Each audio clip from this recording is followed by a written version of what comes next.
Hello friends, இன்றைக்கி நம்ம பார்க்க போகிறது ஒர்க் ஃப்ரம் ஹோம் ஆப்பர்ச்சுனிட்டி நல்லதா கெட்டதா. ஆரம்பத்தில் பார்த்திங்கன்னா ஒர்க் ஃப்ரம் ஹோம் ஆப்பர்ச்சுனிட்டி எல்லாருக்குமே ரொம்ப பிடிக்கும். ஏன்னா டெய்லி கிளம்பி போக வேண்டிய அவசியம் இல்லை. நம்ம வீட்டிலையே நம்ம குழந்தைங்க கூட நம்ம ஃபேமிலி கூட நம்ம இருக்கலாம் அப்படின்ற ஒரு எண்ணத்தில் நம்ம ரொம்ப சந்தோஷமாக இருப்போம். ஆனால் போக போக பார்த்திங்கன்னா இந்த ஒர்க் ஃப்ரம் ஹோம் ஆப்பர்ச்சுனிட்டி கொடுக்குற ஸ்ட்ரெஸ் இருக்குது பார்த்திங்களா, 4 செவத்துக்குள்ளேயே உட்கார்ந்துருக்கிறது மாதிரியே இருக்கும். புது மனிதர்களை நம்மளால் பார்க்க முடியாது, புது விஷயங்களை நம்ம கற்றுக்க முடியாது. ஃபுல் டைம் நம்ம ஒர்க்லேயே இருந்தது மாதிரி இருக்கும். அது மட்டும் இல்லாமல் பொதுவாக பார்த்திங்கன்னா நீங்கள் ஆன்சைட் ஜாபுக்கு போனீங்கன்னா 8 ஹவர்ஸில் வேலையை முடிப்போம்.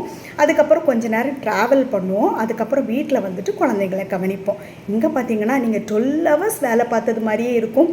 இங்கேயும் பார்ஷியலாக நம்மளால் கான்சென்ட்ரேட் பண்ண முடியாது.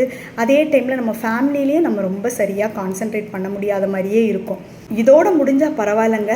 அதுக்கப்புறம் தான் பாருங்கள் முட்டு வலி ஆரம்பிக்கும், ஜாயின்ட் பெயின்ஸ் எல்லாமே ஆரம்பிக்கும், முதுகு வலி ஆரம்பிக்கும்.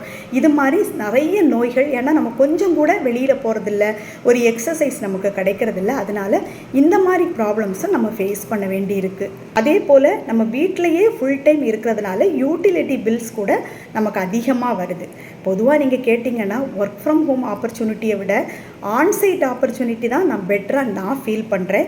நீங்கள் என்ன ஃபீல் பண்ணுறீங்க அப்படின்றத கமெண்ட்ஸில் சொல்லுங்கள். நன்றி.